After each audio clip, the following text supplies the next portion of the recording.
talk about this now. Chris, you're going to have to, pull up your chair and give us the info on this one, because I haven't tried this. This is an update to a plugin from Sinevibes. I'm always worried that I'm not pronouncing that correctly, but it seems to be, I guess, Sinevibes. This is Droplet. What's this, version 2? Version 2. Okay, 2. So it's a raindrop delay. It's a mere $29 again, plus sales tax. There is a demo version available, and it sounds rather lovely. Let's have a listen.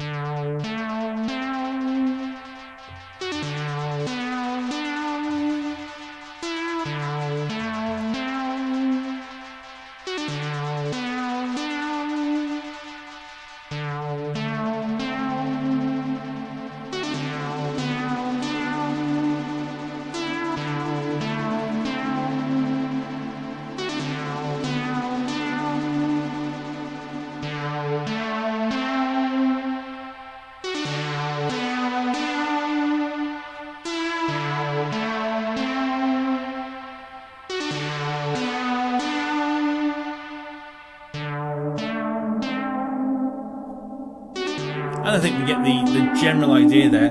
That is rather lovely sounding. 32 stereo delay lines with proportional feedback, scaling, adjustable delay time randomization, and delay output pan randomization, a whole bunch of other stuff. It looks pretty too. Let's be honest. Chris, you've got this, I believe. Your thoughts, sir? Yeah, I like it. So I was not familiar with Sinevibes, and I guess they've been around for a while, and they had an entire range of plugins of E1s that are no longer for sale. So they're going through and really upgrading and redoing everything, and that's pretty much when I found out about them. And they've also, I believe, done effects or have had involvement with Dreadbox on the Typhon. Mm-hmm. And so, they've done some programming for some Korg stuff too. And I'm sorry, I don't have any of that gear, so I couldn't tell you what it is off the top of my head. But interesting company. And so I started checking them out as I saw their plugins come out. And so they've got 3 of the version 2 plugins out now, and they're already teasing other ones that are coming.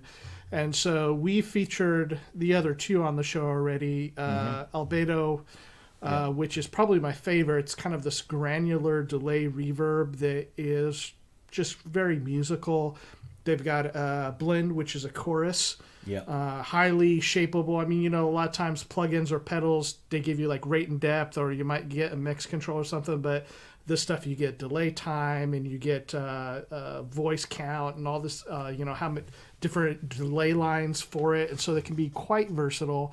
And then, of course, this one just came out, and I picked all 3 of them up. Don't do what I did, though, and I forget to use my coupon, because once you buy one of their plugins, they give you a coupon for another purchase, and I keep forgetting to use it. So I hope they consider me their best customer by now. Yeah, I hope so, yeah. But they're the kind of plugin that I like the clean layout. It's very modern. I like skeuomorphism if it's done really well. And it can be quite satisfying to look like you're adjusting a vintage piece of hardware as you're in your DAW. But if that's not achievable, and sometimes you don't really want that anyway with like these plugins, a really nice, cleanly laid out plugin that's beautiful and modern like this, it's artistic. Yeah. I know it's just the visual aspect of it. It's not affecting the sound, but I'm looking at this stuff for hours. I want something that looks nice too. But the main thing is the sound. This is like a Albedo, and again, I haven't used this one as much yet because it's new. But these plugins are ones that I typically tend to go for along with Valhalla Supermassive when I want something different. I want something that's creative, that's going to take me into another space that's not realistic, for like Supermassive. And this, you can get some spaces that are strange and really atmospheric. And so, this is a cool plugin. I messaged them on their Facebook the other day and got some very detailed responses back about how their blend algorithm worked, which was really awesome of them to do. So, yeah, I'm looking forward to seeing what else they come out with. Definitely. And all these plugins, I must say, they are for Mac only.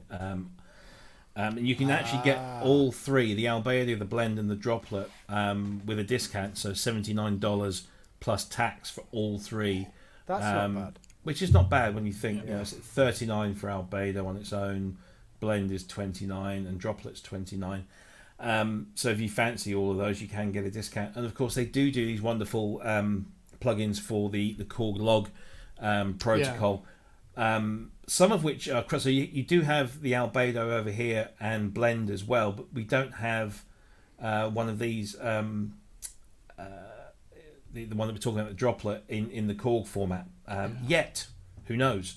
But I've got a couple of these in my NTS1, and they are very, very good. Very good indeed. They seem to be like pretty active on working on their algorithms and updating. And so it's fun because I like the company. I like the sound of these plugins, and it's nice that you're not waiting another year until they're coming out. They're coming out at a pretty good pace. Yeah. Ben, is this something that do you use any Sinevibes stuff? Not really, no. But I downloaded the demo of this because I didn't want to pay for it without trying it.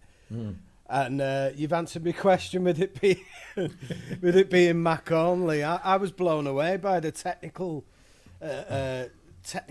ability of the site, because it detected what Mac what kind of computer I had and downloaded the Mac version automatically. I was like, didn't even occur to me that it might just be Mac only. Yeah, it's a great sounding thing. I was messing with it with the poly mode. I had the poly mode going through that, and together it was a great combination. And we was going to mention the simple design. I think it is.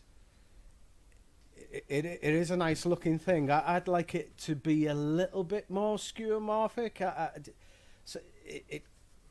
I don't know. There's just something about the design that could be a little bit more complicated, rather. I wish it was a little bit more complicated in its detail, but it sounds fantastic. Yeah. So some of the effects I was getting out of it earlier was inspiring. It made me, I wanted to stop testing it and start using it in a purposeful outcome. Yeah, I'm a fan of the flat design now. I wasn't sure to start with, but because I do like looking at a piece of software that looks like the thing it's supposed to be, and wonderfully 3D rendered. But then, of course, I noticed that a lot of those plugins were excessively using CPU because they were having to do much graphically as well, and that's not the case for all of them, but certainly for some.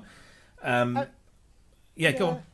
I was just thinking, a lot of the time, like myself, it don't really. Once I've got used to using it, and I've probably got a controller mapped out for it, so a lot of synths, they don't really get the screen time really now, so it doesn't really matter what they look like to me. I think with effects though, I think it's less important that the effects have a skeuomorphic look, and that because we're probably spending, I don't know, maybe we're spending less time with the effects than we are with the synth, and maybe the synth needs, I don't know, it's horses for courses. I mean, I've got synths, just looking at that poly mode, that's very, has the whole kind of design of the poly mode on there. You look at all the rolling cloud stuff, but then you go to the Zen Core rolling cloud versions of the Jupiters and the Junos, and whilst they sound nice and have got all these tons of presets going on, and all the controls are there really nicely, simple laid out.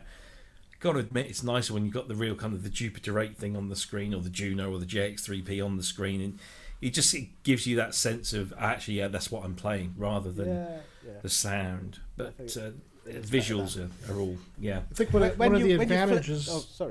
Sorry, Chris.